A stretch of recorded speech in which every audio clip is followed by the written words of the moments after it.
কদরের রাতের মতো একটি মহিমান্বিত রাত, রমজানুল মুবারক একটি গুরুত্বপূর্ণ মাস, ইবাদতের মাস, তাকওয়ার মাস, আল্লাহর সাথে বন্ধুত্ব সৃষ্টি করার মাস, গুনাহ থেকে মুক্তি লাভের মাস।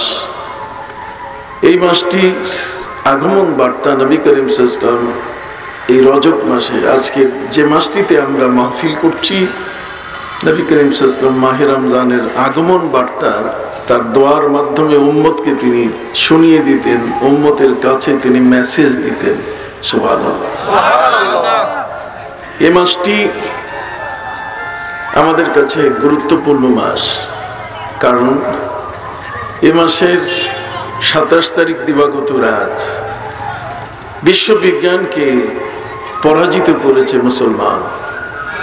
মুসলমানের কোরআন, প্রিয় হাবিব সাল্লাল্লাহু আলাইহি ওয়াসাল্লামের ঊর্ধ্বাকাশ ভ্রমণ, সবকিছু মিলিয়ে এ মাসটি হচ্ছে যারা জ্ঞানী মহাবিজ্ঞানী তাদের গবেষণার মাস। এ মাসটিতে প্রিয় নবী সাল্লাল্লাহু আলাইহি ওয়াসাল্লাম আকাশে তিনি আল্লাহর আরশের মেহমান হয়েছিলেন।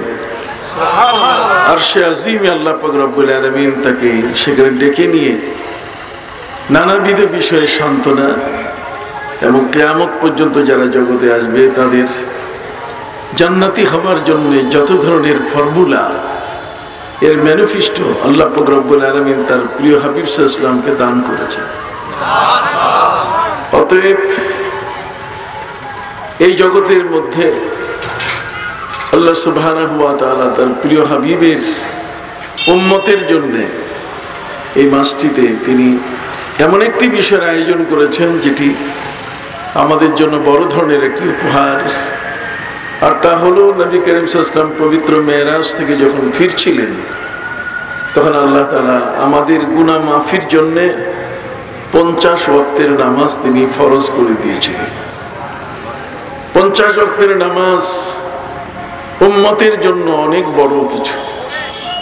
নবী করিম সাল্লাল্লাহু আলাইহি ওয়াসাল্লাম এই 50 ওয়াক্তের নামাজ নিয়ে যখন ফিরছিলেন, পথিমধ্যে হযরতে মুসা আলাইহিস সালাম তিনি বলছেন, কি নিয়ে আসছেন দেখান।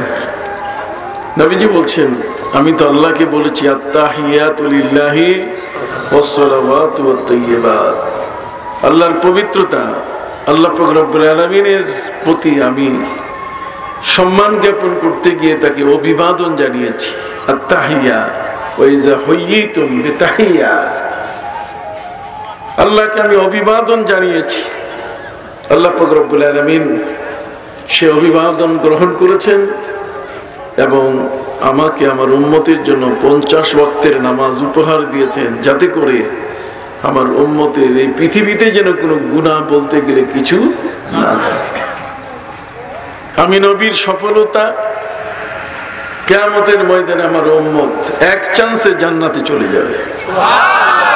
মাঝখানে কোনো রকম বাধা বিপত্তি, কোনো রকম বিচার আচার, কোনো রকম আপত্তি কিছুই থাকবে না, বরং একেবারে একটা এনওসি নিয়ে, নো অবজেকশন সার্টিফিকেট, এই পৃথিবী থেকেই সে একটা অনাপত্তি পত্র, নো অবজেকশন সার্টিফিকেট নিয়ে এই পৃথিবী থেকে সে সরাসরি আল্লাহর জান্নাতে চলে যাবে। তার কবরটা হবে রওজাতুম মিন রিয়াদিল জান্নাহ। আর কবর থেকে যখন তাকে উঠানো হবে, তখন হাসরে তার অবস্থান হবে আল্লাহর আরশের ছায়ায়। আর সেখান থেকে এসকেলেটরের মতো সিঁড়িতে পা রাখলে বিভিন্ন শপিং মলে যে সমস্ত এসকেলেটর আছে, পা দিলে যেমন ধাক্কাইয়া ধাক্কাইয়া সিঁড়ি এমনি উপরে উঠে আমার উম্মত কিয়ামতের ময়দানে যেন আরশের ছায়া থেকে সরাসরি আল্লাহর জান্নাতে প্রবেশ করে। বিশাল বড় আয়োজন এ মাসে আল্লাহ তাআলা মাসটির সম্মানের কথা ঘোষণা করেছেন। ইন্না ইদ্দাতাশ শুহুরি ইনদাল্লাহি 12 শাহরান ফি কিতাবিল্লাহি ইয়াওমা খালাকাস সামাওয়াতি ওয়াল আরদ মিনহা আরবাআতুন হুরুম। 12 মাসে বছর আর সেই 12 মাসে হিজরি বর্ষের প্রতিটি মাস যেমন গুরুত্বপূর্ণ, আল্লাহ বলছেন মিনহা আরবাতুন হুরুম, এর মধ্যে 4টি মাস হচ্ছে সম্মানীয়, 4টি মাস হচ্ছে মহিমান্বিত, 4টি মাস হচ্ছে আল্লাহর কাছে অত্যন্ত গুরুত্বপূর্ণ। মিনহা আরবাতুন হুরুম, এই 4টি মাস আল্লাহর কাছে অতিশয় গুরুত্বপূর্ণ মাস। এই 4টি মাসের মধ্যে সালাসুম মুতাওয়ালিয়াত, 3টি মাস একসাথে আছে। তার মধ্যে হিজরি বর্ষের 11 এবং 12তম মাস জিলকাদ এবং জিলহজ, এবং এর পরবর্তী হিজরি বছরের প্রথম মাস মুহররম। আপনি জানেন মুহররম মাসে আল্লাহ পাক রব্বুল আলামিন 10 জন নবীকে তিনি সম্মানিত করেছেন। সুবহানাল্লাহ, 10 জন নবীকে আল্লাহ পাক রব্বুল আলামিন তিনি ফুলের শুভেচ্ছা দিয়ে 10 জন নবীকে বিশ্বজগতে সম্মানিত করেছেন। সুবহানাল্লাহ, সম্মানের মাস। এই 3টি মাস পাশাপাশি জিলকদ, জিলহজ, মুহররম, আর একটি আলাদা, আর সে মাসটি হলো রজব। যে রজবের মধ্যে আজকে আমরা এখানে বিশেষ আলোচনা নিয়ে উপস্থিত হচ্ছি, শ্রদ্ধাভাজন উলামায়ে কেরাম আজকের এই আয়োজন করেছে। মাসের গুরুত্ব অবশ্যই আমাদের কাছে আছে। আপনি বাঙালি কৃষ্টি কালচার অনুযায়ী যদি দেখেন, এ মাসটা বলা হচ্ছে অগ্নিজরা মাস। তার কারণ হচ্ছে যে 1971 সালের 7ই মার্চ 1000 বছরের শ্রেষ্ঠ বাঙালি বঙ্গবন্ধু শেখ মুজিবুর রহমান তিনি রেসকোর্স ময়দানে বক্তব্য দিয়েছিলেন। তার 18 মিনিটের বক্তব্যে জাতি স্বাধীনতার স্বাদ খুঁজে পেয়েছে। এই যে আমরা স্বাধীন হয়েছি, স্বাধীনতার যে স্বাদ পেলাম, তার জন্য তার এই বক্তব্য 1971-এর 7ই মার্চ। আবার বঙ্গবন্ধু জন্ম নিয়েছেন 1920 সালের 17ই মার্চ। নানাভাবে আমরা যেমন মাসটাকে গুরুত্ব দিচ্ছি, ইসলামের দৃষ্টিভঙ্গিতে মুসলমান যারা, তাদের কাছেও তো এই মাসটি গুরুত্বপূর্ণ একটি মাস। আর সেটা হলো কি? রজব। জোরে বলেন, কি মাস? আপনি জানেন ইংরেজি মাস দিয়ে আমাদের কোনো ইবাদতের ক্যালেন্ডার নাই। ইংরেজি মাস দিয়ে আমাদের কোনো ক্যালেন্ডার নাই। আমাদের ক্যালেন্ডার হচ্ছে আরবি মাস দিয়ে। আরবি এই মাসটা আল্লাহ পাক রব্বুল আলামিন, এটা এমন একটি হিজরি বর্ষ আমাদের জন্য তিনি দিয়েছেন, যেটা একটি সংসদে পাশ হয়েছে। নবী করিম সাল্লাল্লাহু আলাইহি ওয়াসাল্লাম যখন পৃথিবীতে জন্ম নিলেন, জন্ম নেবার পর আল্লাহর হাবিব সাল্লাল্লাহু আলাইহি ওয়াসাল্লাম যখন বড় হওয়া শুরু করলেন, তখন তিনি দেখলেন এই পৃথিবীতে শুধু কন্দল, ঝগড়া আর আল্লাহ বিরোধী কর্মকাণ্ড। তিনি দেখলেন পশ্চিমা জগতে ইহুদি খ্রিস্টানের ঝগড়া, এই দুটো জাতি একজন আরেকজনকে পাত্তা দেয় না। ওয়াকালাতিল ইয়াহুদু লাইসাতিন নাসারা আলা শাই ওয়াকালাতিন নাসারা লাইসাতিল ইয়াহুদু আলা শাই। নবী জন্ম নিয়ে তিনি বড় হয়ে দেখতে পেলেন যে কাবা ঘরের মধ্যে 360টি মূর্তির পূজা। তিনি দেখলেন পূর্বাঞ্চলে আমরা যারা আছি, আমাদের মধ্যে গরুর পূজা, বাছুরের পূজা, গাছের পূজা, মাছের পূজা। সারা পৃথিবীর গায়ে ক্যান্সার হয়ে গিয়েছিল। ওয়াকুনতুম আলা শাফা হুফরাতিম মিনান নার। পৃথিবীটা জাহান্নামের দ্বার প্রান্তে চলে গেছিল। পৃথিবীর মানুষ কেউ ভালো কাজ করত না। মানুষের মধ্যে অন্যায়, অবিচার, পাপাচার, কামাচার, এগুলোর পাশাপাশি দুষ্ট দুরাচারের সংখ্যা এত বেশি পরিমাণে বেড়ে গিয়েছিল, যেখানে সন্তান তার নিজের মায়ের সাথে ব্যভিচার করে অথচ কোনো লজ্জা নাই। যেখানে বাবা তার নিজের ঔরতজাত সন্তানকে জীবন্ত মাটিতে পুঁতে ফেলে। মানবতা কতটুকু ভুলুণ্ঠিত হয়েছিল, মানবতা কতটুকু নিগৃহীত হয়েছিল। মানুষের মনুষ্যত্ব, মানবতা বলতে গেলে পৃথিবীতে কিছু ছিল না। মানুষ মরে গেলে পরে যত বড় শত্রু হোক না কেন, তারপর তাকে ক্ষমার দৃষ্টিতে দেখে। কিন্তু আরব সমাজ দেখেনি, বরং কোন ব্যক্তি যদি পাওনাদারের পাওনা আদায় না করে যদি মারা যায়, তাহলে কেন সে আদায় করে গেল না? এই জন্য তার লাশ কবর থেকে তুলে তাকে লাঠি পেটা করত।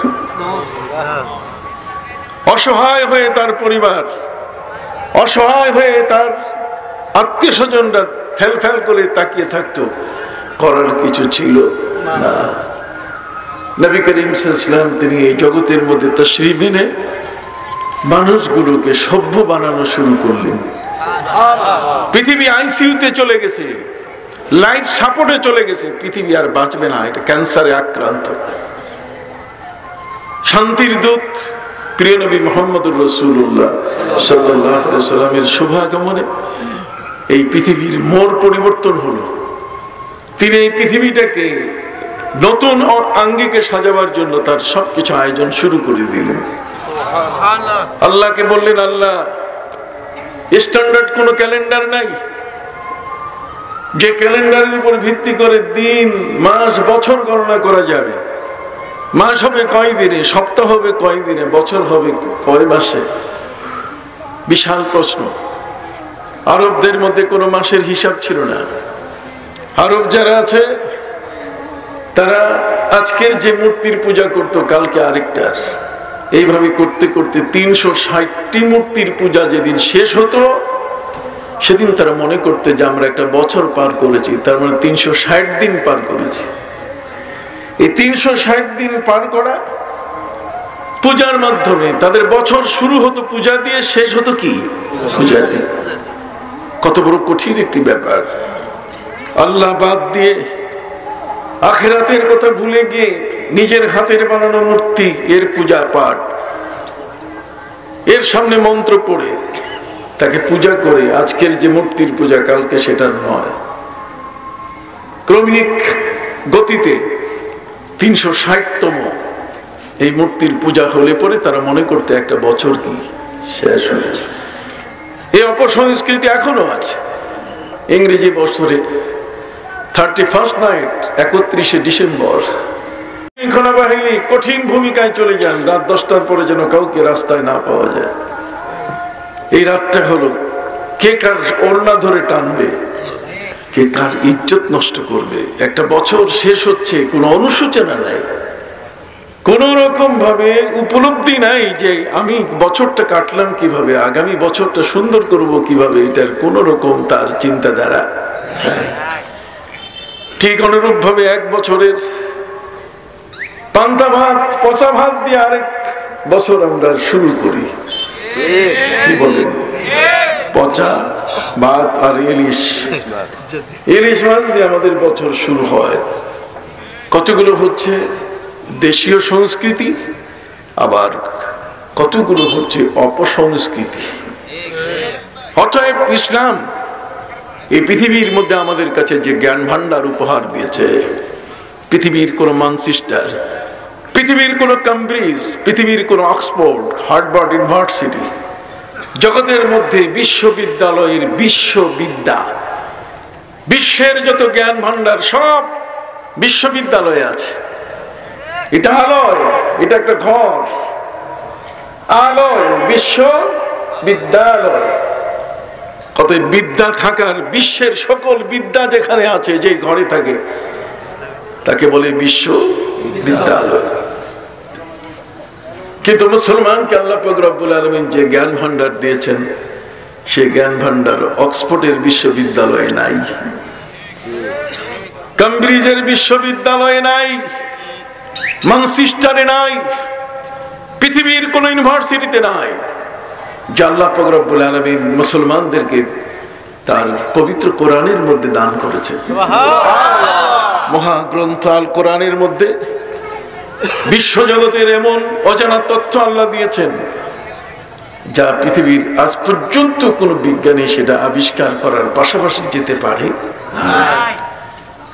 মুসা নবী আলাইহিস সালামের জামানায় একজন মরা মানুষ নিহত হয়েছে, আর সেই মানুষটির গায়ের মধ্যে একটা গরুর গোশত স্পর্শ করার সাথে সাথে, যাকে কেন্দ্র করে সূরা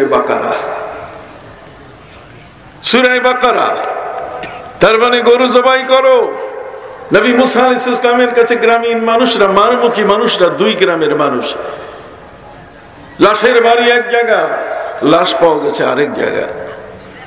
অতএব প্রত্যেকেই প্রত্যেকের উপরে সন্দেহান, এই লাশটা ওই গ্রামে গেল কেন? নিশ্চয় ওরা মেরেছে। ওরা বলছে না, আমরা মারি নাই। 2 দলের মধ্যে মারমুখী অবস্থা ঠেকাতে তৃতীয় একদল ব্যক্তি নবী মুসা আলাইহিস সালামের কাছে গিয়ে বলছে, গ্রামের এই কন্দল থামানো দরকার, অতএব আপনি এ সম্পর্কে আমাদেরকে সহযোগিতা করুন। মুসা নবী আলাইহিস সালাম বলছেন, তোমরা আমার কাছে কি সহযোগিতা চাও?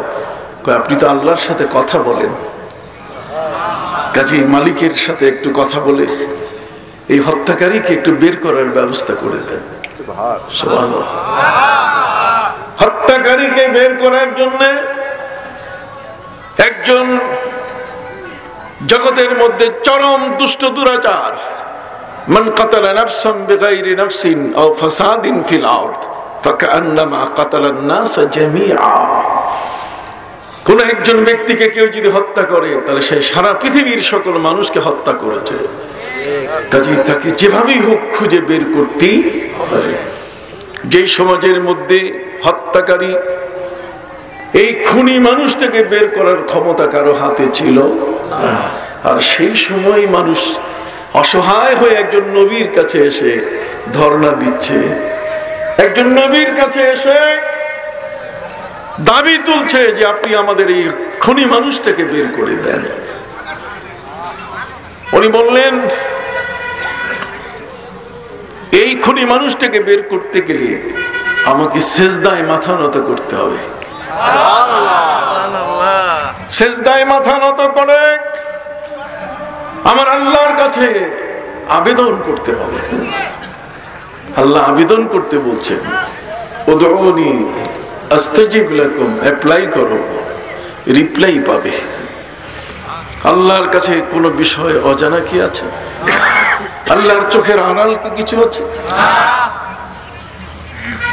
হযরত লুকমান তিনি তার ছেলেকে বললেন, বাবা তোমাকে আমার আল্লাহ সম্বন্ধে একটু পরিচয় দেব। বাবার দায়িত্ব কি, সন্তানের কি দায়িত্ব? সূরা লোকমান যদি না পড়া যায় তাহলে সেটা বোঝা যাবে না। হযরত লোকমান তার ছেলেকে বলছেন, বাবা তোমাকে আমি কিছু ওয়াজ করব। ওয়াইজ ক্বালা লুকমানু লিবনিহি ওয়া হুয়া ইয়াইযুহু ইয়া বুনাইয়া লা তুশরিক বিল্লাহ। হযরত লোকমান তিনি তার ছেলেকে ওয়াজ করতেছেন। বাপ ছেলেকে কি করে? ওয়াজ করে। আপনারা একটু উত্তর দেবেন না? কি করে? আমরা কি ওয়াজ করেছি কোনোদিন? আমরা ওয়াজ করি নাই। আমরা মরার সময় জমি লিখে দিয়ে যাই, জমি ভাগ বাটোয়ারা করার কথা বলি, তোরা ভাই ভাই মারামারি করিস না, উত্তরের জমিটা তোমার, দক্ষিণের ওর। কিন্তু কোন নবী পৃথিবীর মধ্যে কোন জমি ভাগ করে যান নাই। এটা যেমন আছে তেমনই আছে, ভাগ বাটোয়ারা এটার মধ্যে কিছু নাই। হযরত ইয়াকুব আলাইহিস সালাম যখন মৃত্যুবরণ করেছেন, তিনি তার সন্তানদেরকে ওসিয়ত করেছেন, আর সেই ওসিয়তটা হলো যে বাবা আমার মরার পরে যেন তোমরা কেউ বেনামাজি না থাকো। আমার মরার পরে তোমরা সবাই কি নামাজ পড়ো। বাবার দায়িত্ব হলো সন্তানকে নামাজের ওসিয়ত করা। তা না করে আমরা বাঁশের মুড়া, কবরস্থান, শহরের বাড়িঘর, দেশের বাড়িঘর আমরা ভাগ বাটোয়ারা করি।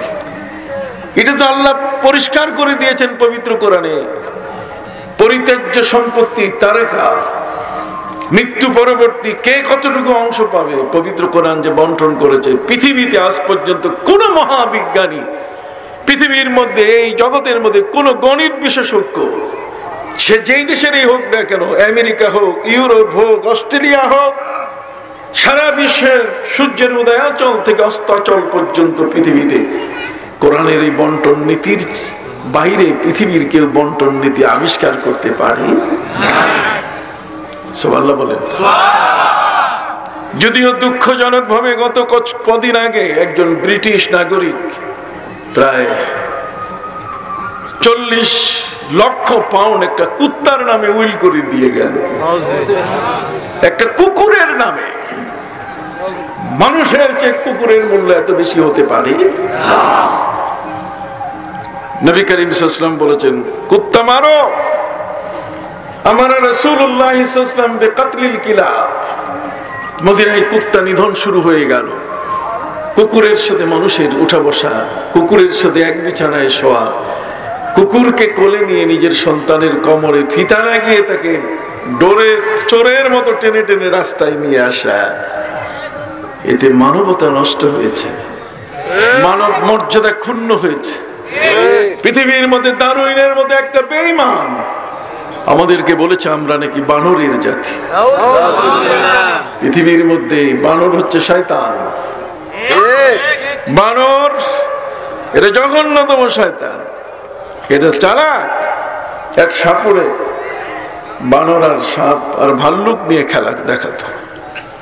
সম্মানিত সুধী, দুপুর বেলায় সাপুড়ে গোসল করে সে দুপুরের খাবার খাবে, যেহেতু মানুষের দুয়ারে দুয়ারে ঘুরে তার এই সাপের খেলা, তার বানরের খেলা, তার ভাল্লুকের খেলা দেখাতে হয়। এই জন্য বাজার থেকে সে কিছু দই চিরামুড়ি কিনে নিয়েছে। দই চিরামুড়ি রেখে গোসল করতে নেমেছে, এর মধ্যেই বানর দই আর চিরামুড়ি খাইয়া কি শেষ, সাপার করে ফেলেছে।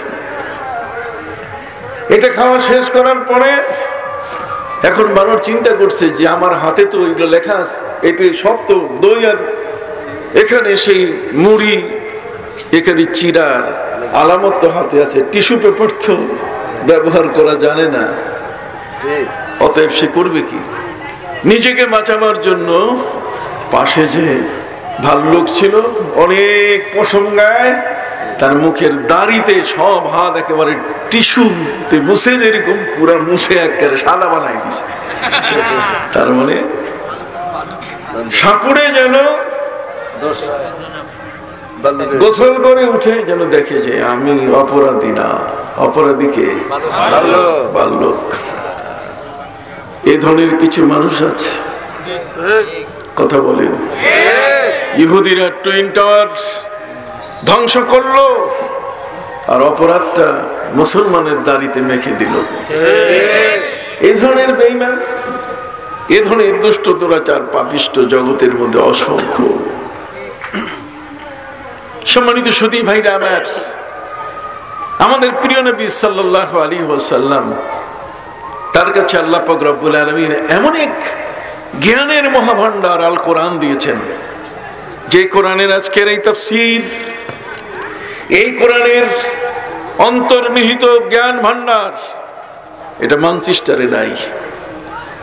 নবী মুসা আলাইহিস সালামের কাছে সালেস তৃতীয় পক্ষ গিয়ে তারা আবেদন করলো যে আমাদের ফয়সালাটা একটু এনে দেন, আপনি আল্লাহর সাথে কথা বলেন। অসহায় হয়ে নবীদের কাছে জ্ঞানের যাচনা, জ্ঞান আহরণের জন্য একজন নবীর কাছে, কে বলে নবীদের কাছে জ্ঞান নাই? হযরত নবী সুলাইমান আলাইহিস সালাম কত বড় জ্ঞানের ভান্ডার যে তিনি পাখির সাথে কথা বলতেন, পিঁপড়ার সাথে কথা বলতেন। আজকের এই পৃথিবীতে নিয়ে আসেন একজন পণ্ডিত। আগে আমরা বলতাম পশুর চিকিৎসা করলে তারে পশু ডাক্তার, লজ্জায় মাথা নত হতো, জামাই শ্বশুরের পরিচয় দিতে চাইতো না, পশু ডাক্তার। এখন সেটা পরিবর্তন হয়ে সুন্দর শব্দ এসেছে, প্রাণী সম্পদ চিকিৎসক। কথা বললাম, এগুলো আমেরিকান স্টাইল। আমেরিকার মধ্যে দারোয়ান শব্দ উঠাই দিয়েছে, দারোয়ান তারা বলবে না। দারোয়ান বললে ওর মেয়েটাকে বিয়ে দেওয়া কঠিন, সবাই বলে দারোয়ানের জামাই। এই জন্য নাম পরিবর্তন করে দিয়েছে কেয়ারটেকার। কি নাম দিছে? কেয়ারটেকার। তার মানে মর্যাদার আসেই না যেন মানুষটা অবস্থান করে, তার যেন ইজ্জত নষ্ট না হয়।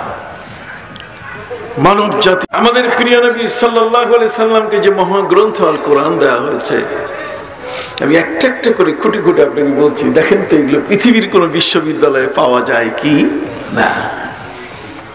যদি একটা দেখাতে পারেন আমি ওয়াজ বন্ধ করে দেব। আমি কয়েকটা আপনাকে বলছি, সব বলা তো সম্ভব না এখানে। এটা এমন একটা মহাগ্রন্থ আল কোরআন। নবী মুসা আলাইহিস সালাম তার কাছে গিয়ে বলছে, আপনি আমাদেরকে খুনিটা ধরার ব্যবস্থা করে দেন। নবী সুলাইমান আলাইহিস সালাম তিনি হুদহুদ পাখিকে শাসন করেছিলেন। হুদহুদ পাখি নবী সুলাইমানের সাথে যে কথোপকথন, তার যে ডায়ালগ পবিত্র কোরআনের মধ্যে, কি চমৎকার কথোপকথন! একজন নবীর সাথে একটা পাখির কি চমৎকার উপস্থাপনা! সেই হুদহুদ পাখিটাকে এক পর্যায়ে নবী সুলাইমান আলাইহিস সালাম তার মুখে চিঠি দিয়ে বললেন, ইযহাব বিকিতাবি হাযা, এই চিঠিখানা নিয়ে তুমি যাও সেই বিলকিস রানীর কাছে, যার সম্পর্কে তুমি আমাকে তথ্য দিয়েছো। সে একজন সূর্যের পূজারিণী, ওয়ালাহা আরশুন আযীম, তার বিশাল সিংহাসন, অর্থ সম্পদে সে সবার আগে। নবী সুলাইমান আলাইহিস সালাম বলেন, যাও চিঠি নিয়ে, সানানজুর আসাদাক্তা আম কুনতা মিনাল কাযিবিন, আমি দেখতে চাই তুমি সত্য বলছো না, তুমি মিথ্যা তথ্য দিয়েছো, তোমার ইনফরমেশনে কোনো ভুল আছে কি। পাখির মাধ্যমে চিঠি প্রেরণ, পাখির মাধ্যমে ডাক বিভাগ চালু করা, পাখির মাধ্যমে একজন নবী চিঠি লিখলেন একজন রানীর কাছে, আর সেই চিঠিটার বাহককে একটা পাখি। দুর্ভাগ্য, পাখিটি যখন চিঠিটি নিয়ে 2500 কিলোমিটার দূরে পাখা নাড়িয়ে নাড়িয়ে উড়াল দিয়ে যখন সাবা রাষ্ট্রে পৌঁছে গেল, বিলকিসের দেশে, তখন দুপুর বেলা লাঞ্চ করে বিলকিস রানী বিশ্রামে তন্দ্রা মগ্ন অবস্থায় চোখ বন্ধ করে আর খোলে, মুরগি যেমন টুপে চোখ বন্ধ করে আবার কি খোলে, ঠিক ওই মুহূর্তে সে দরজা লাগিয়েছিল। পাখিটা ভিতরে প্রবেশ করার সুযোগ পায়। তখন সে খুঁজতেছিল যে তাহলে কিভাবে ইন্টারনেট দিয়া, নেট দিয়ে কিভাবে ঢুকা যায়। নেট মানে জাল, নেট মানে কি জাল, যদি এর অর্থ ভিন্ন আছে তবু নেট একটা অর্থ তো কি জাল।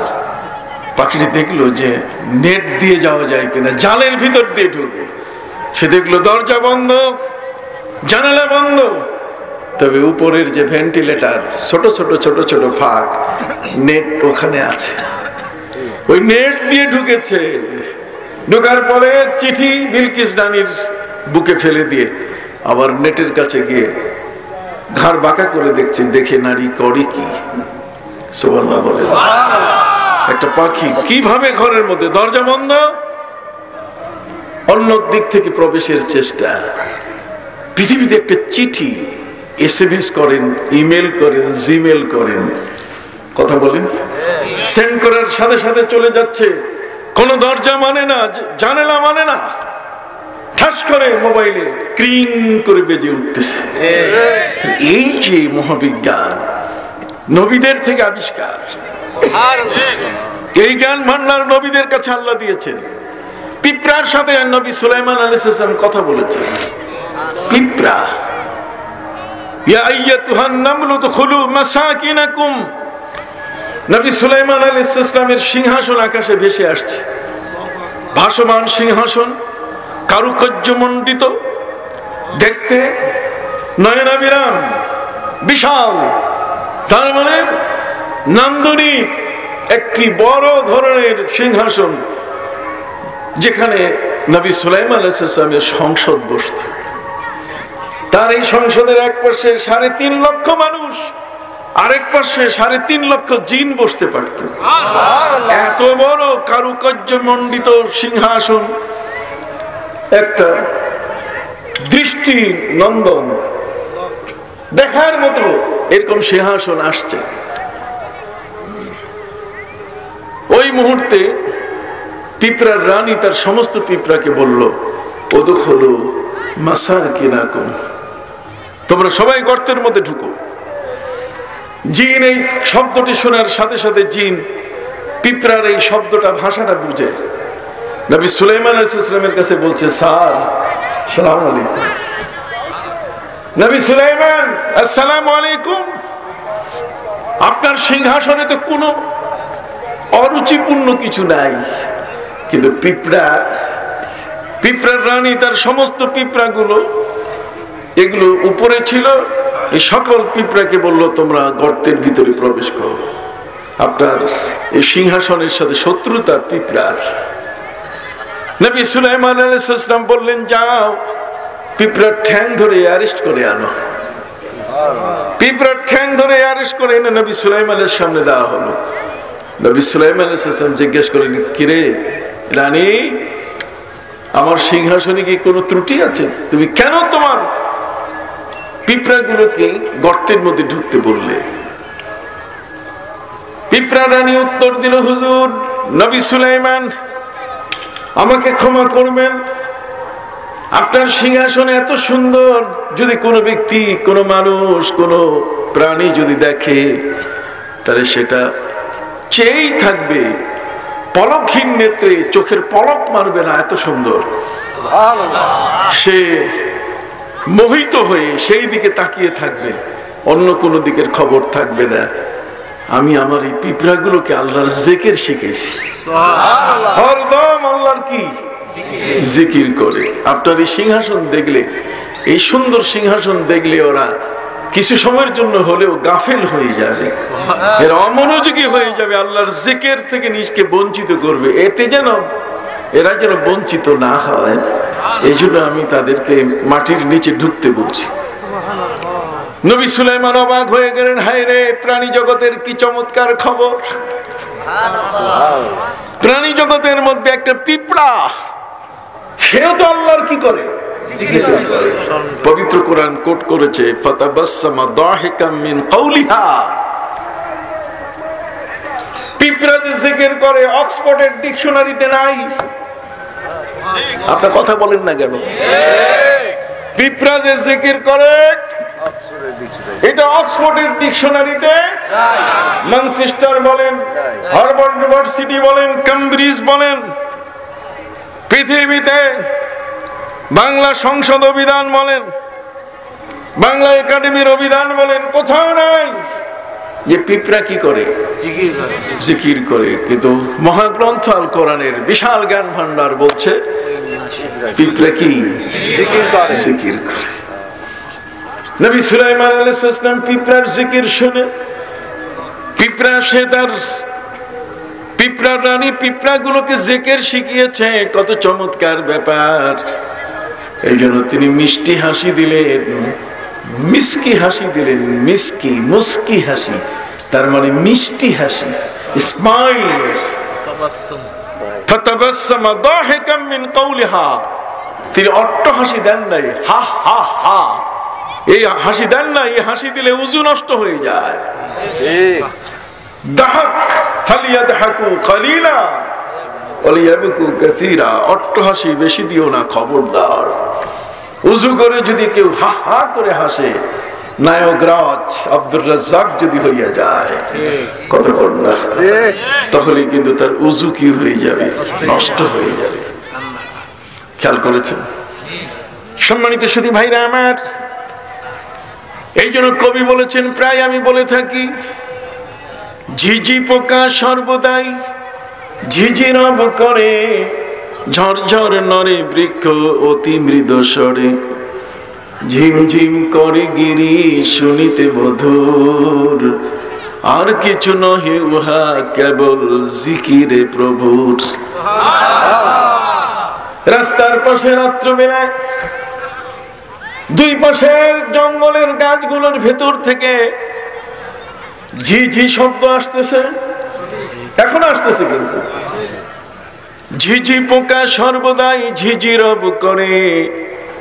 কবি বলছেন, ঝিঝি পোকার ঝিঝি শব্দটা, এটা সাধারণ তার ভাষা নয়, বরং এটা সে আল্লাহর জিকির করতেছে। ঝিঝি পোকা সর্বদাই ঝিঝি রব করে, ঝরঝর নরে বৃক্ষ অতি মৃদু স্বরে। গাছের পাতাগুলো যখন ঝরঝর করে নড়ছে, যে আওয়াজটা আসতেছে আপনি মনে করবেন না যে বাতাসের ধাক্কার আওয়াজ, বরং এই ভাষা দিয়ে এই গাছের পাতাগুলো আল্লাহর জিকির করছে। কথা কি বুঝতে পারছেন? ঝিঝি পোকা সর্বদাই ঝিঝি রব করে, ঝরঝর নরে বৃক্ষ অতি মৃদু স্বরে, ঝিম ঝিম করে গিরি শুনিতে মধুর। পাহাড়ি এলাকায় যাবেন, মনে হয় ঝিম ধরে আছে, এই ঝিম ধরে আসে, এটাই সে আল্লাহর জিকিরে ব্যস্ত হয়ে আছে। তাহলে কি দাঁড়ালো? ঝিঝি পোকা সর্বদাই ঝিঝি রব করে, ঝরঝর নরে বৃক্ষ অতি মৃদু স্বরে, ঝিম ঝিম করে গিরি শুনিতে মধুর। আর কিছু নহে উহা কেবল জিকিরে প্রভুর। এসব ভেদের কথা জানে সেই জন, এসব ভেদের কথা জানে সেই জন, যাহাকে দিয়াছেন আল্লাহ বাতিনি শ্রবণ। বাতিনি শ্রবণ তার মানে মারিফতের জ্ঞান। কে কোন ভাষায় আল্লাহর জিকির করছে, এই পাণ্ডিত্য নবীদের হাতে ছিল। পৃথিবীর কে কোন ভাষায় কথা বলে, পশু সম্পদ চিকিৎসক, প্রাণী সম্পদের চিকিৎসক চিকিৎসা করে বটে, কিন্তু ছাগল যখন ভ্যা ভ্যা করে, গরু যখন হাম্বা হাম্বা করে, বিড়াল যখন ম্যাও ম্যাও করে, কথা কন, তার অভিব্যক্তি তারা বলতে পারে না। অথচ প্রিয় নবী সাল্লাল্লাহু আলাইহি ওয়াসাল্লামের সাহাবী হযরতে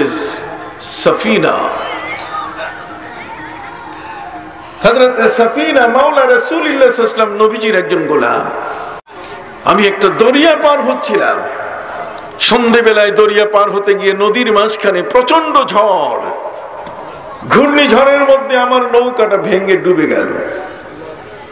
আমি একটা তক্তায় অমাবস্যার ঘন কালো অন্ধকারে বাঁচার জন্য আমি কোনো মতেই সম্বল হিসাবে ধরে আমি কুলের দিকে এগিয়ে যাওয়া শুরু করলাম।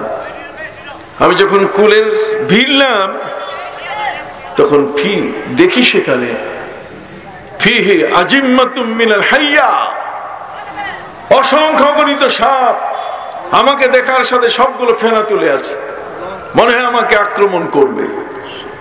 আর অদূরে দেখলাম আসাদ একটা সিংহ, ও প্ল্যান করতেছে আমাকে খাওয়ার জন্য।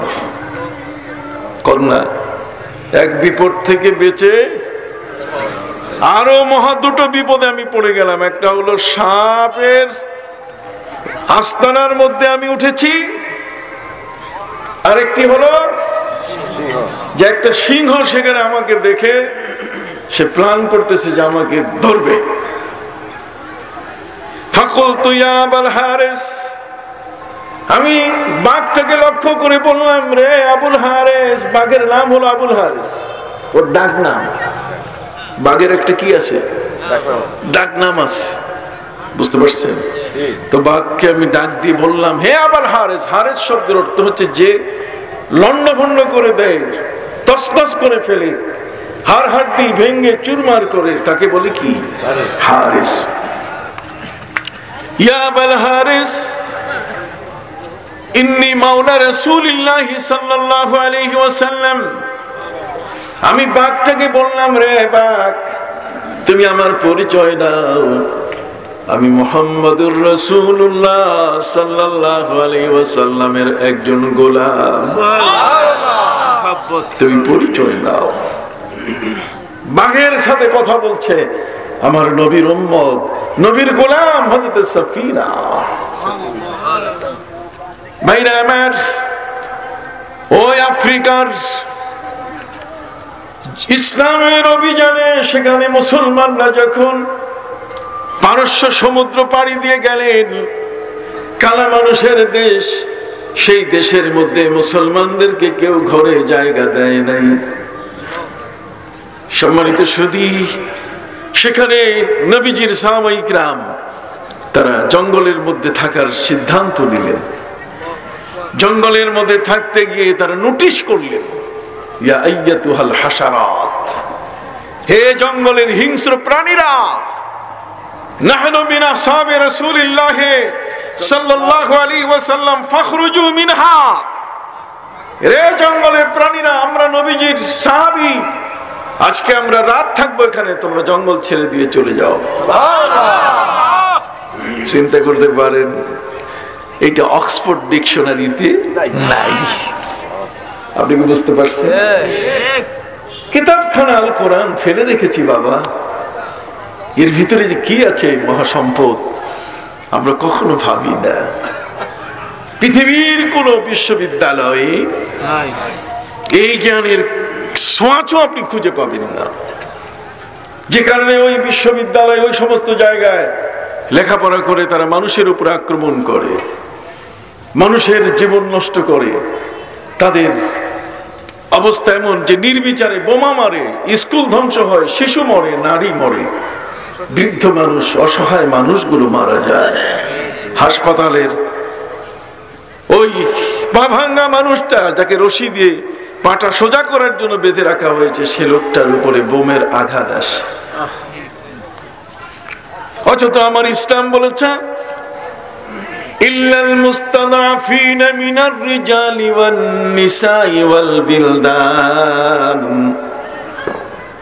ইসলামের যুদ্ধের মধ্যে নীতিমালা হলো মুসলমানদের উপরে আল্লাহর আদেশ, তোমরা যুদ্ধের ময়দানে ইসলাম জিন্দা করবে, এতে কোনো বাধা নাই, কিন্তু নীতিমালা হলো মুসলমানের তীরের আঘাতে যেন কোনো বুড়া মানুষ না মরে। সুবহানাল্লাহ কন্যা কেন? আপনারা আগে বোধহয় সুবহানাল্লাহ শেষ করছেন, ডিপোজিট নাই, সব ডিক্লেয়ার হচ্ছে, কি বলেন ঠিক না? নাই। সম্মানিত সুধী ভাইরা আমার, কি বলেছিলাম বলেন তো? বুড়া মানুষ যেন না মরে মুসলমানের তীরে।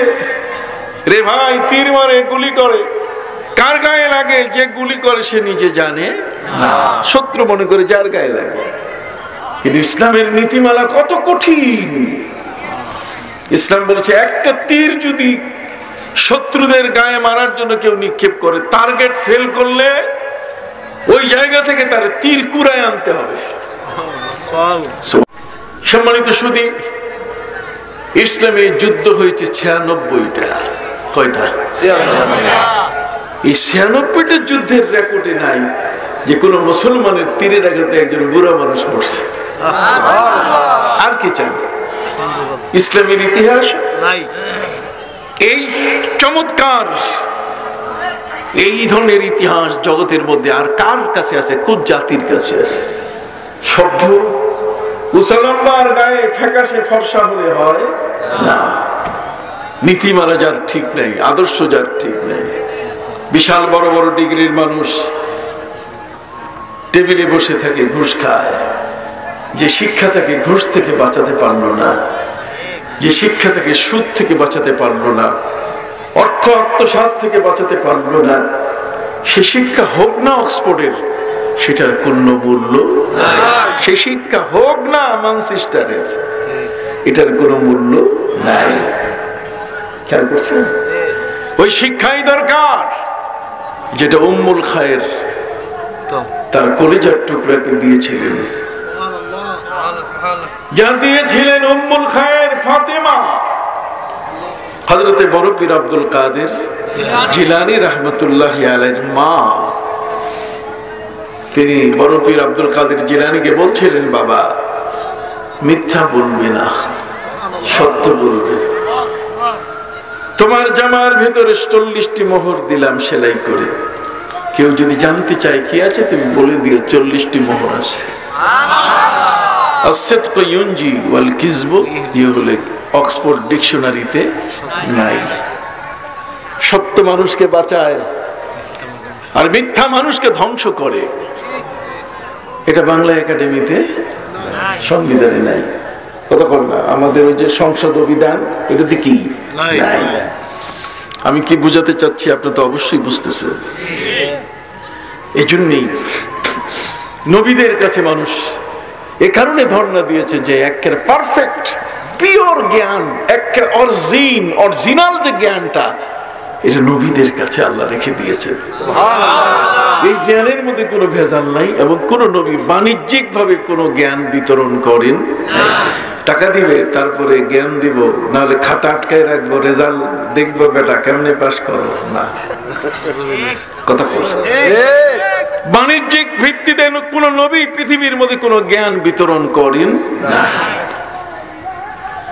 96টি যুদ্ধ হয়েছে, 8টি যুদ্ধে আমার নবী সশস্ত্র অংশগ্রহণ করেছেন। 27টি যুদ্ধের মধ্যে তিনি মাথায় হেলমেট পরেছেন। বক্ষাস্ত্রণ তিনি গ্রহণ করেছেন, লোহার বুকের সেই ঢাল স্বরূপ তীর যেন বুকে না আসে, বক্ষাস্ত্রণ তিনি কি করেছেন? পরিধান করেছেন।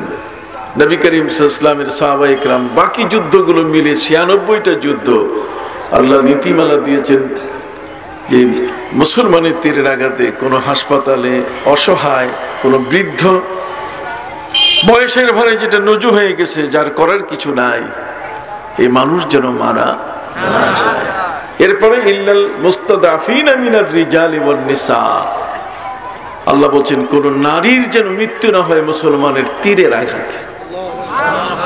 পৃথিবীতে রেকর্ড নাই, আজ পর্যন্ত কেউ প্রমাণ করতে পারবে না যে মুসলমানের যুদ্ধের তীরের আঘাতে একজন নারী, একজন মাইয়া মানুষ, একজন মহিলা মানুষ মারা গেছে, ইতিহাসে নাই। সুবহানাল্লাহ। কি সুন্দর ধর্ম আমার, কত চমৎকার ধর্ম আমার, যেই ধর্মের কাছে নারীরা আজীবন কৃতজ্ঞ থাকা উচিত, যে মুসলমানের তীরের আঘাতে কোন নারীর মৃত্যু হয় না। সম্মানিত সুধী ভাইরা আমার, যেই নারী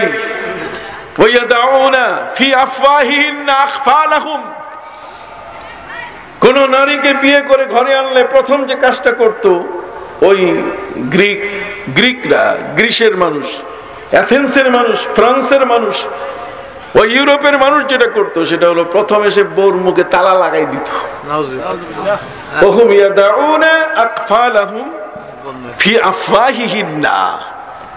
বউ ঘরে আনলে পরে বউয়ের মুখে কি লাগাইতো? তালা, যাতে বউ কথা না কয়, বউ চুপ থাকে। বউ কয় হায়, তাহলে খাবার সময় আমি করবো কি? আমি কি গরু ছাগল? এই ধরনের পজিশন দিয়ে তাদেরকে রাখা হয়েছিল, কিন্তু ইসলাম তাকে রানীর মর্যাদায় বসিয়ে দিয়েছে।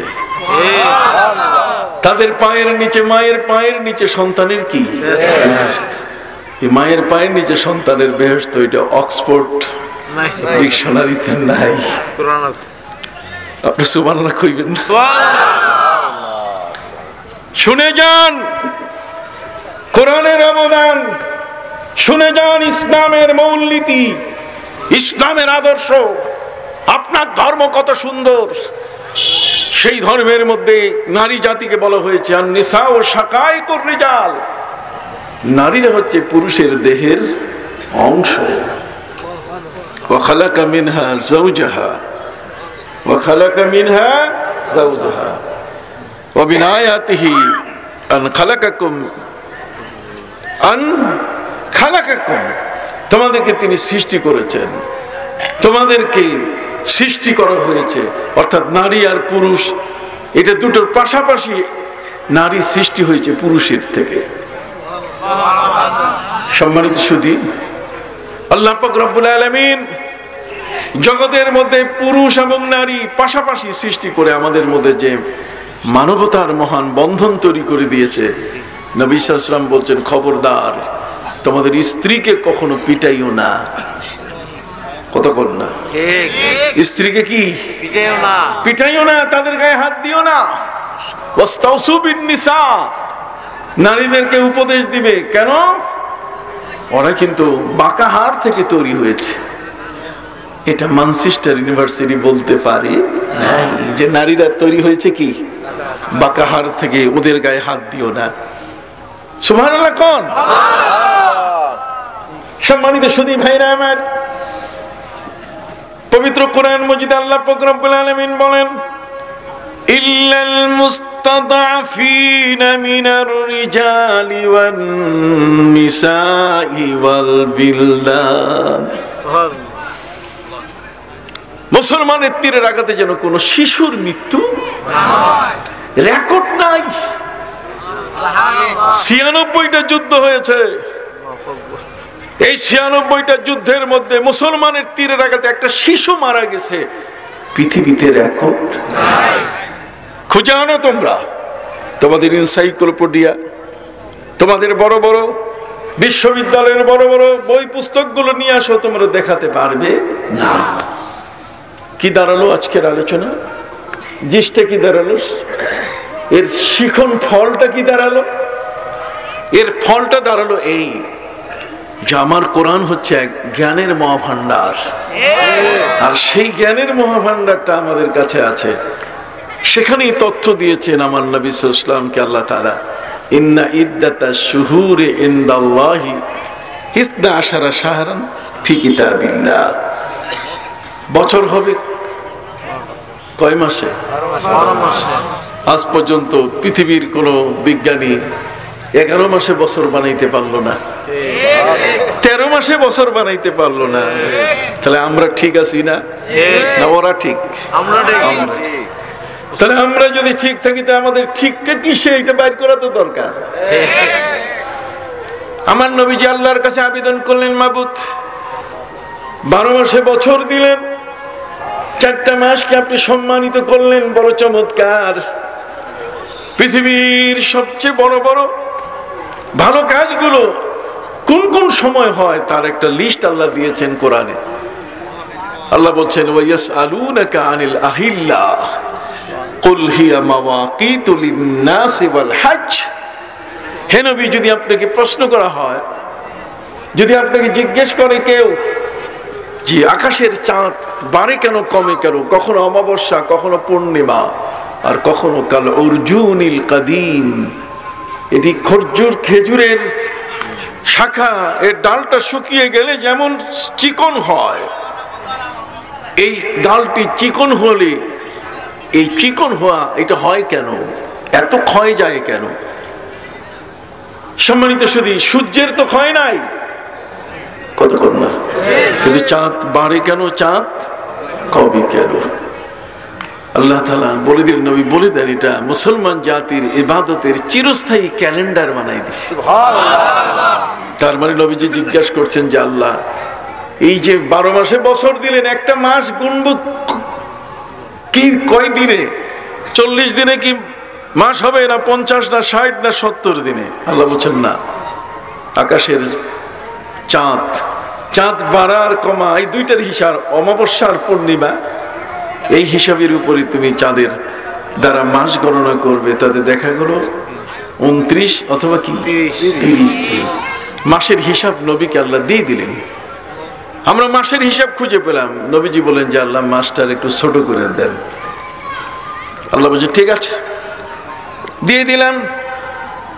ইয়া আইয়ুহাল্লাযীনা আমানু ইযা নুদিয়া লিস-সালাতি মিন ইয়াউমিল জুমআতি ফাসআউ ইলা যিকরিল্লাহি ওয়া দারুল বাই'। সুবহানাল্লাহ। হে ঈমানদার ব্যক্তিরা, তোমরা জুমার দিনে এই সমাবেশে একত্রিত হও, বেচাকেনা ছেড়ে দিয়ে তোমরা একটা সামাজিক পরিবেশ তৈরি করে সেখানে স্পিকারের কথা শোনো। আমাদের দেশের সংসদ বসে বছরে 3 বার, আর ইসলামের সংসদ বসে বছরে 52 বার। কতবার? 52টার জমায় সেখানে খতিব খুতবা দিচ্ছেন, স্পিকার কথা বলছেন, আর নাই কাল কারিব, দূরের মানুষটা কাছের মানুষের মতো পিন ড্রপ সাইলেন্ট, চুপচাপ। খতিব সাহেব কি বলছেন সবাই সেদিকে তাকিয়ে আছে। অতএব সেই খতিবকে ওই ভূমিকায় যেতে হবে যেখানে পৃথিবীর বিজ্ঞান তার কাছে পরাজিত হয়ে আছে। এই অবস্থানে যখন খতিব সাহেবরা আসবেন, আল্লাহর মেহেরবানি তখন এই পৃথিবীতে জ্ঞানের প্রতিযোগিতায় ওরা পরাজিত হয়ে যাবে, আমরা বিজয়ী হব। আসুন আমি সহজ কথা আপনাদেরকে একটু বলে যাই, রাত গভীর করাটা ঠিক হবে না। আমাদের প্রিয় নবী সাল্লাল্লাহু আলাইহি ওয়াসাল্লামকে আল্লাহ পাক রব্বুল আলামিন তিনি নিয়ম দিয়ে দিলেন, আর সেই নিয়মের মধ্যে এই মাস, এই পয়গম্বরী মাস, তার মানে রজব মাস, এই রজব মাসটা রজব আল মুরাজ্জাব, এটা একটা সম্মানীয় মাস। ওরা বলতেছে যে না না, মাসের আবার কিসের সম্মান, মাসের নাকি এই মাসটার নাকি কোনো গুরুত্বই নেই। এখন গুরুত্ব নাই কইতে কইতে আমাদের তারাবিতেও হাত দিছে, তারাবিতেও হাত দিয়ে দিছে। আমি যাবেন কোথায়, পালাবার জায়গা খুঁজে পাইতেছি না। এতদিন যাবত ১,৫০০ বছর ধরে ২০ টাকার তারাবি চলতেছে, উনি এই লম্বা কেসি নিয়ে আসছে, আসার পরে ২০ টাকার তারাবিরে কমাইয়া ৮ টাকা। বেটা ইসলাম কি তোমার কত করলাম। এই জগতের মধ্যে আমাদের হায়াত কম, এই জন্য আয়োজন বেশি। আগের উম্মত যারা ছিলেন, শুনুন, আগের উম্মত যারা ছিলেন হায়াত বেশি, আমল কম। ৯৬০ বছর, ১৩৪০ বছর, ১৬৫০ বছর মেলা হায়াত পাইছে। কিন্তু আমরা যা পাইছি, আমরা অনেক পেয়েছি। আমাদের পূর্ববর্তী উম্মত ৪ ওয়াক্তের নামাজ পেয়েছে, আমরা পেয়েছি ৫ ওয়াক্তের নামাজ। এশার নামাজ, এটা আমাদের জন্য, আমাদের প্রিয় নবী সাল্লাল্লাহু আলাইহি সাল্লামের উম্মতের জন্য একটা আলাদা বৈশিষ্ট্য। এশার নামাজ পড়ে ঘুমাবেন আর ফজরের নামাজ পড়বেন, মাঝখানের পুরাটাই আপনি যেন দাঁড়িয়ে দাঁড়িয়ে ইবাদত করছেন।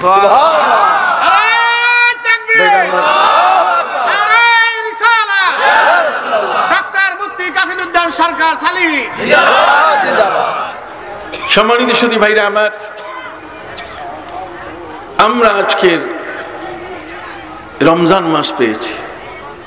রমজান মাসের যে কি ফজিলত, নবীজি ৩টা ভাগ করে দেখাইছেন, আগের কোন উম্মত এই ভাগ পায় নাই। ভাগগুলো কি পায় নাই। আপনি রমজান মাসে বলা শুরু করেছেন যে তারাবি না পড়লেও হয়। আরে তারাবি না পড়লে হয় মানে কি, একটা বডি আছে, দেহ আছে, হাত 2 খান নাই, হাত 2 খান না হলেও হয়। আপনার কথা বলেন না কেন? 2 খান হাত, এটা দরকার আছে কিনা? এটা অনুষঙ্গ, আমাদের অনুষঙ্গ দরকার। অনুষঙ্গ বলতে গেলে যেমন 2 খান হাত, 2 খান পাও। আপনি যে বলেন যে না এগুলোর দরকার নাই, কেন দরকার নাই? হোয়াই নট, কেন দরকার নাই? এগুলো দরকার তো এই কারণে, রমজান মাস একসাথে আসেনি, একা আসে নাই। রমজান মাস সাথে নিয়ে অনেক মেহমান সাথে নিয়ে আসছে। কতক্ষণ প্রধানমন্ত্রী বিদেশে গেলে সাথে অনেক ব্যবসায়ী নিয়ে যায়, সাংবাদিক নিয়ে যায়। রমজান আমাদের কাছে আসছে তারাবি নিয়া, ইফতার নিয়া, সাহারি নিয়া, লাইলাতুল কদর নিয়া, কতক্ষণ না কোরআন তেলাওয়াত নিয়া, হ্যাঁ ইতিকাফ, অনেক কিছু মেহমান সাথে নিয়ে আসছে। আপনি খামাখা মেহমানগুলোর এইভাবে বেইজ্জতি করবেন, আপনি বলবেন যে তারাবি এটা তো লাগবে না। আপনি জানেন, আপনি বাস যদি রেল লাইনে চালাইতে চায় চলবে? বাস যেমন রেল লাইনে চালাইতে চাইলে চালানো যাবে না, ঠিক এমনি করে তারাবি 20 টাকাতে 8 টাকাতে কোনোদিন চালানো যাবে না।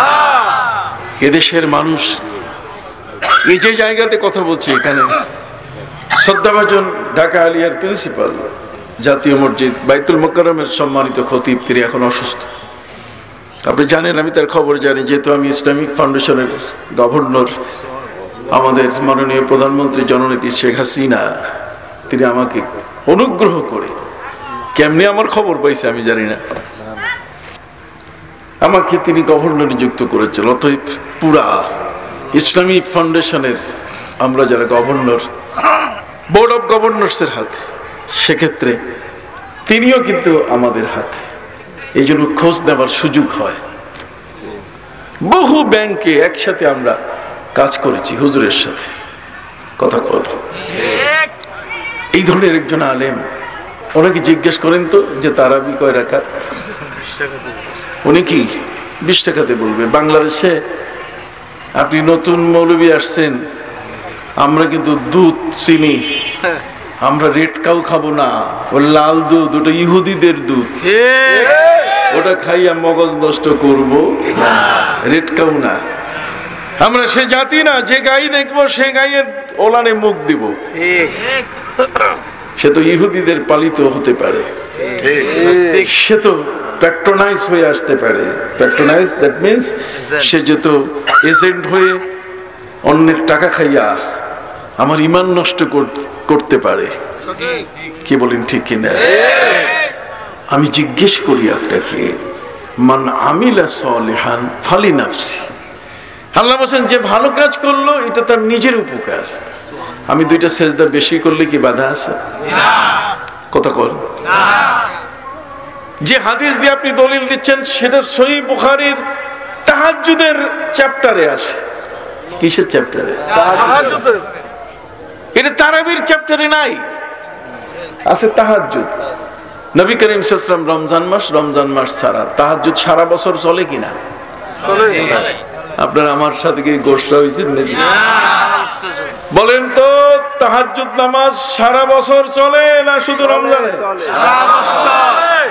এটা হাত উঁচু করে বলেন তো। সারা বছর। সারা বছর কি চলে? কিন্তু সারা বছর কি তারাবি চলে? কত সুন্দর বুঝ, আমরা তো নিজেরাই বুঝতেছি। হাইকোর্ট দেখাবে না তো তাড়াতাড়ি, ইন্টারনেটের যুগ, এত তাড়াতাড়ি না। আপনি হাদিস বলবেন এটা হাদিস। আমি লক্ষ্মীপুরে গেলাম, একটা ছেলে সৌদি আরবের হায়েল নামক এলাকায় ছিল, তো সে আমাকে বলছে যে হুজুর আপনি যে ওয়াজ করলেন এই হাদিসটা কত নম্বর হাদিসে কোথায় আছে? তাই বললাম যে নম্বর জানবা? আচ্ছা, তাই বললাম যে কত তোমার বাপের জন্ম তারিখ কত? ঠিক, কই এটা তো জানি না। বাপের জন্ম তারিখ জানো না বেটা, হাদিসের জন্ম তারিখ জানতে চাও? আগে নিজের বাপের জন্ম তারিখটা আগে নিচে জানো। আমি তারা বললাম যে তুমি কি চাও? কই হাদিসটা নম্বরটা বললে তো আমি বুঝতে পারতাম। তো আমি বললাম যে ঠিক আছে, তোমার নম্বর দিয়ে দিব আমি এখন। আমি বললাম আমার বইতে আছে, খুঁজে দেখো, নাহলে আমি বলে দেব। আমি কলম বাইর করছি। একটা তো বোকা মানুষ না আমি, আল্লাহর মেহেরবানি, একটা পিএইচডি হোল্ডার মানুষ।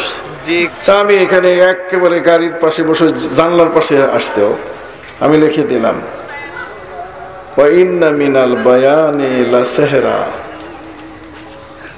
আমি বললাম পড়ো তো। আরবি তো আমি পড়তে জানি না। আমি বললাম সরো বেটা, আরবি অক্ষর পড়তে জানে না, চিনে না, আর হাদিসের নম্বর তালাশ করে, বেয়াদব, খবরদার। নবীর যুগে কখনো হাদিসের নম্বর ছিল না, হাদিসের নম্বর বহু পরে এসছে, এটা বেদাত। যদি তোমরা বেদাত কইতে চাও তাহলে 1 নম্বর বেদাত এগুলা। কথা বুঝতে পারছো? আই ক্যান চ্যালেঞ্জ ইউ, থাকলে এখন দাঁড়ান। নবীর যুগে কোথায় হাদিসের নম্বর ছিল? একটা নম্বর আপনি দেখান, আমি মৌলবীগিরি বাদ দেব, মরণাগিরি বাদ দেব, আমার পিএইচডি ডিগ্রিটা আপনার গলায় উপহার দিয়ে দেব। পারলাম না, ঘাস খেয়ে লেখাপড়া করি নাই, এমফিল করেছি, মাস্টার্স অফ ফিলোসফি করেছি, ডক্টরস অফ ফিলোসফি করেছি, তাও সিয়াসেত তার 6 জন প্রবীণ ইমামের জীবনের যত গবেষণাগুলোকে গবেষণা করেছি। আল্লাহ মাফ করুন, কোনো গর্ব নয়, অহংকার নয়, কিন্তু কলিজাটার মধ্যে রক্তক্ষরণ হয় যখন বলি 20 টাকার তারাবি নাই, আছে 8 টাকা। নবী করিম সাল্লাল্লাহু আলাইহি ওয়াসাল্লামের এই 8 রাকাত সম্বন্ধে মা আয়েশা বলছেন নবীজি রমজানে এবং রমজান ছাড়া 8 রাকাত পড়তেন। তাহলে বোঝা গেছে সারা বছর তিনি কি পড়তেন?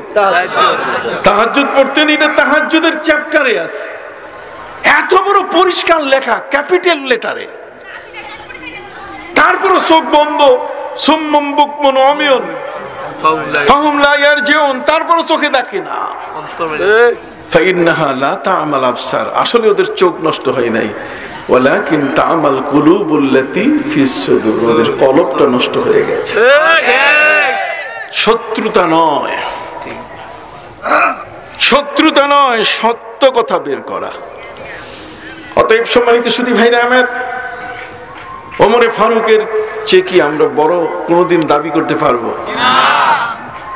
আরবের একজন মানুষের সাথে চ্যালেঞ্জ করতে পারি, কিন্তু ওমরে ফারুকের সাথে চ্যালেঞ্জ করার শক্তি আমাদের নাই। ওমর হচ্ছেন সাহাবী রাসূল, ওমর হচ্ছে খলিফা রাশেদার একজন অন্যতম ব্যক্তি। ওমর হচ্ছেন এমন, আল্লাহর কোরআন নাজিল হচ্ছে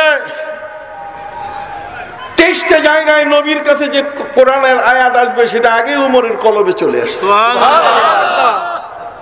উমরের কলব, উমর বুঝেন না, আপনি বেশি বুঝেন। নবী করিম সাল্লাল্লাহু আলাইহি ওয়াসাল্লাম জীবনে একবার তিনি 20 রাকাত তারাবি পড়ছেন। কয় রাকাত? 20 রাকাত। একবার পড়লেই তো হয়, কত বড়। নবী বলছেন এরপরে আমি বেশি পড়ি নাই, কেন? যে বেশি পড়লে পরে তোমাদের উপর ফরজ যদি হয়ে যায় তাহলে তোমরা বিপদে পড়বে। নবী তো মহান চিকিৎসক, তিনি তো জানেন যে কোন জিনিসটা তার উম্মতের জন্য বড় ধরনের পেরেশানিতে ফেলবে। 50 ওয়াক্তের নামাজ নবী চাইছিলেন উম্মতকে দেওয়ার জন্য এই মাসে। মুসা নবী বলছেন, নবী আমার অভিজ্ঞতা আছে, আমার অভিজ্ঞতা, আমার উম্মত শেষ পর্যন্ত না মানার কারণে আল্লাহ তাআলা তুর পাহাড় উঠাইয়া ওদেরকে চ্যাপ্টা বানাইতে চাইছে। আর আপনার উম্মতের এই ধরনের ঘটুক আপনি লজ্জা পাবেন, কাজে কমায় আনেন, কমায় আনেন। 10 বার আল্লাহর কাছে পাঠাইয়া কমাইতে কমাইতে কত? 5। ওয়াল খামসাতু তা'দিলু 50। কথা কোন? 5 ওয়াক্তের নামাজ যদি পড়ে তাহলে 50 ওয়াক্তের সওয়াব আমল নামায় চলে আসবে। সুবহানাল্লাহ। নবী করিম সাল্লাল্লাহু আলাইহি ওয়াসাল্লাম তার উম্মতের জন্য তিনি বলছেন ফাত্তাকুল্লাহা মাস্তাতা'তুম ওয়াফআলুল খায়রা, ভালো কাজ যত করবে তত তোমার সফলতা চলে আসবে।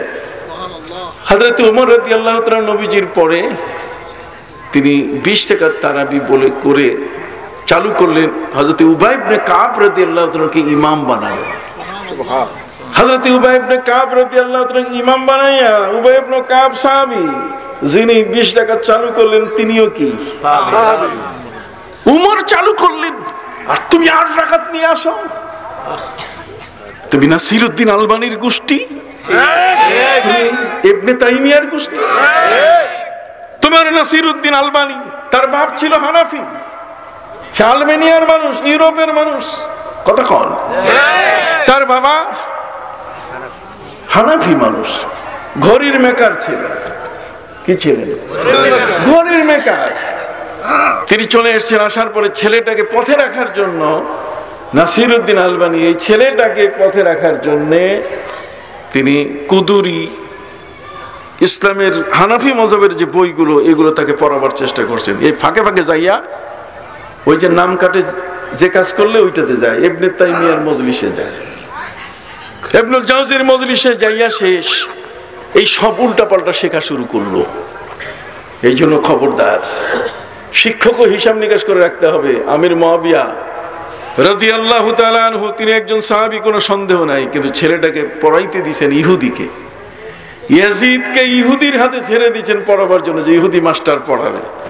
বাস ইহুদি মাস্টার পড়াইতে যে মাথার মধ্যে ঢুকাই দিয়েছে, খবরদার, রাষ্ট্রে তোমাকে পিতা হইতে হবে, তোমার বাপের চেয়ারে বসতে হবে। এই জন্য হুসাইনকে খুন করা লাগে, যা লাগে সব করো। এই জন্য শিক্ষক, ফানজুরু আম্মান তাখুযু দীনাকুম, তুমি যার কাছ থেকে ধর্ম শিখতেছো তাকে আগে দেখে নিও।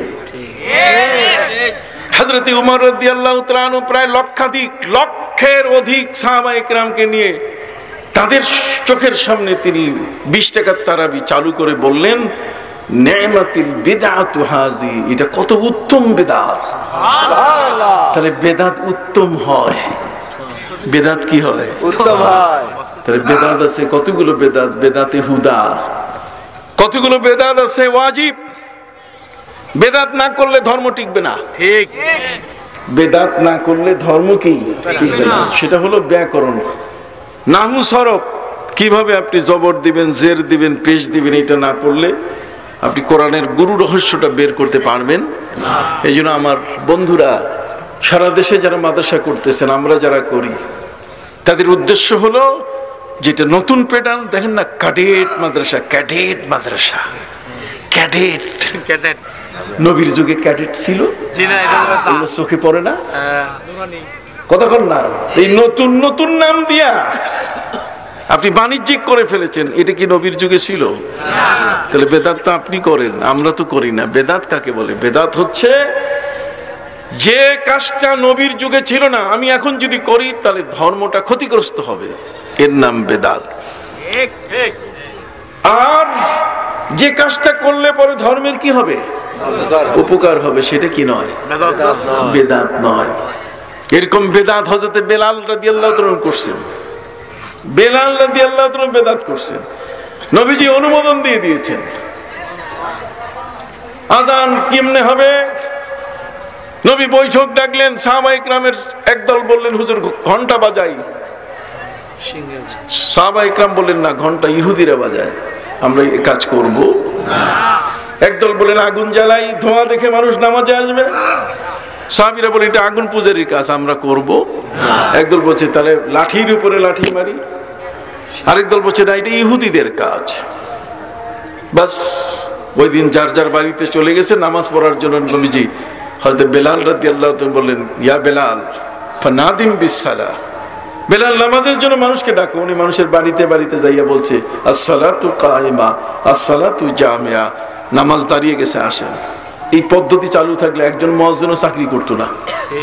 বাড়ি বাড়ি যাইয়া যাইয়া মুসল্লি উঠানো, আরে বাপ রে বাপ, যে 5 তলায় আছে 10 তলায় আছে, কেমনে লিফট বন্ধ, লিফট কি বন্ধ, পরের দিন মামলা করবে, পরের দিন কি মামলা করবে। এই তো গতকাল একজন ইমাম সাহেবের চাকরি নট হয়ে গেল। কি হয়ে গেল? নট।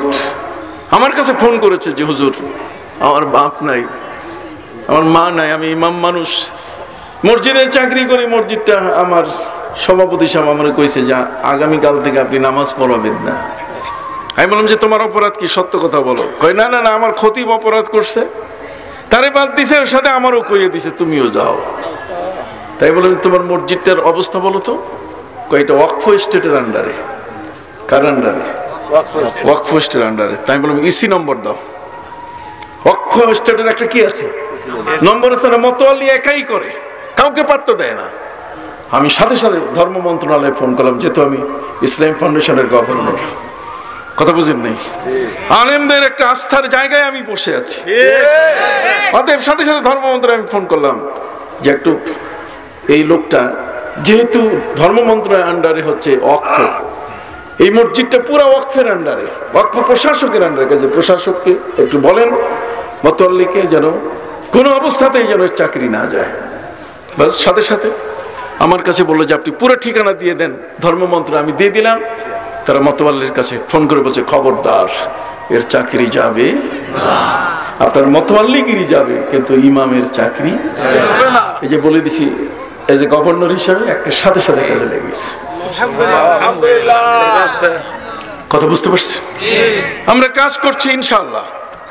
কোন ইমামের বাংলাদেশে চাকরি যাবে না, কোন মুয়াজ্জিনের চাকরি যাবে না ইনশাআল্লাহ। এটা অসহায় মানুষ, এগুলো ইবাদত বন্দেগী করে, এগুলো শয়তানিতে যায় না কখনো, এগুলো মাঠে ময়দানে কোনোদিন কারো টাকা পয়সা আত্মসাৎ করতে যায় না। এটা মক্তব পড়ে ঘরের ভিতরে থাকে, আল্লাহর ঘরে 24 ঘন্টা হাত দুখানা আল্লাহর ঘরে থাকে।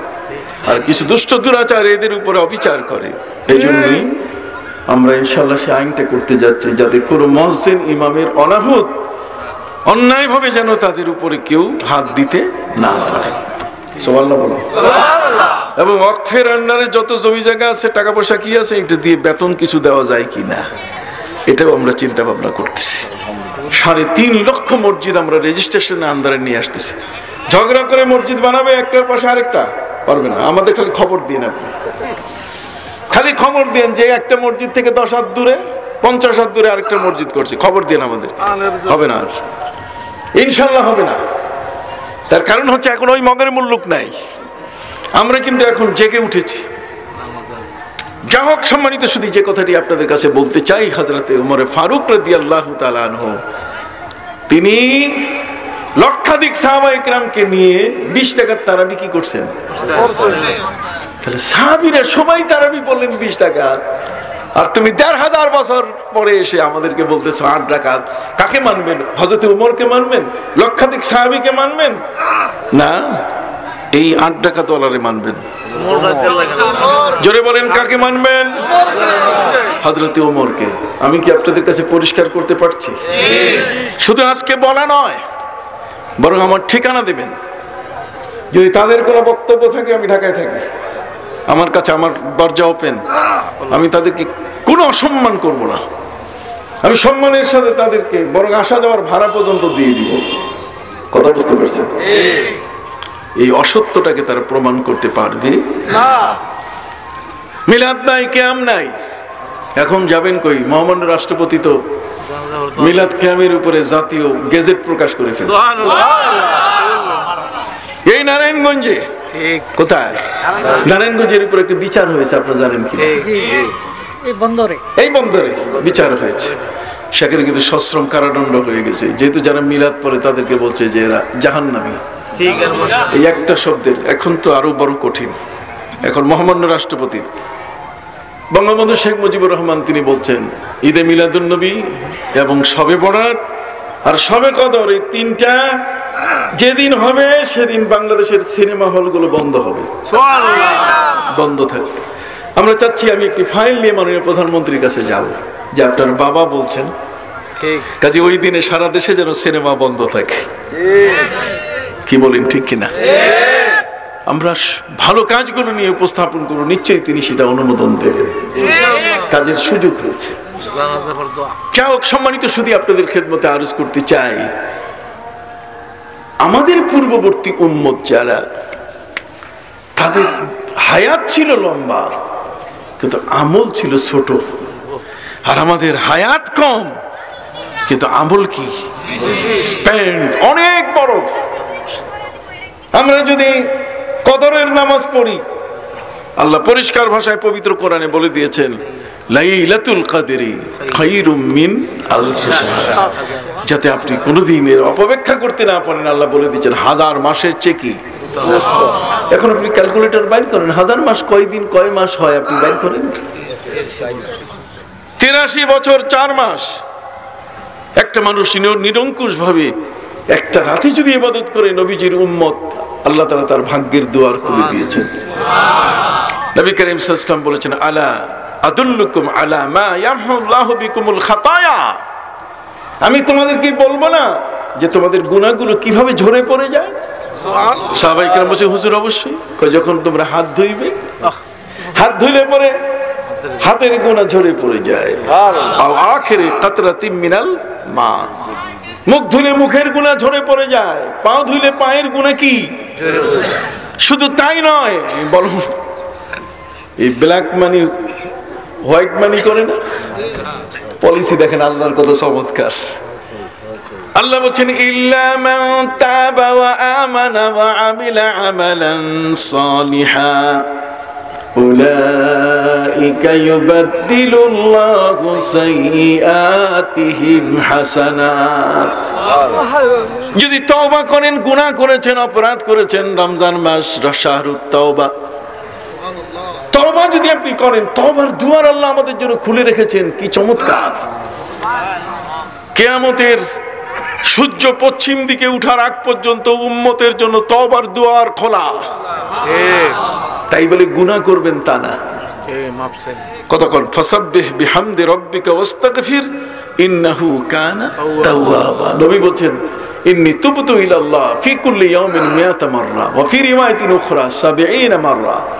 নবীজি বলছেন প্রতিদিন আমি 100 বার অথবা 70 বার করে আমি তওবা করি। যার গুনাহ নাই তিনি কি তওবা করেন। আর উম্মত তওবার সবক থেকে আমরা, যদি কোনো ব্যক্তি তওবা করে ও আমানা, আর ঈমানটাকে যদি মজবুত করে, ও আমিলা আমালান সালিহা, আর যদি ভালো কাজগুলো করে, ভালো কাজ বলতে গেলে নামাজ, রোজা, হজ, যাকাত, পরোপকার, রাস্তা বেঁধে দেওয়া, প্রতিবেশীকে না ঠকানো, বোনদেরকে বঞ্চিত না করা, কথা কন না? এসব কিছু মিলাইয়া যদি কোনো ব্যক্তি এই কাজগুলো করে, আল্লাহ বলছেন উলাইকা ইউবাদদিলুল্লাহু সাইয়্যাতিহিম হাসানাত। এই ভালো কাজগুলো করলে আগে যদি গুনাহ করে থাকে, এগুলো আল্লাহ সওয়াবে পরিণত করে দিবেন।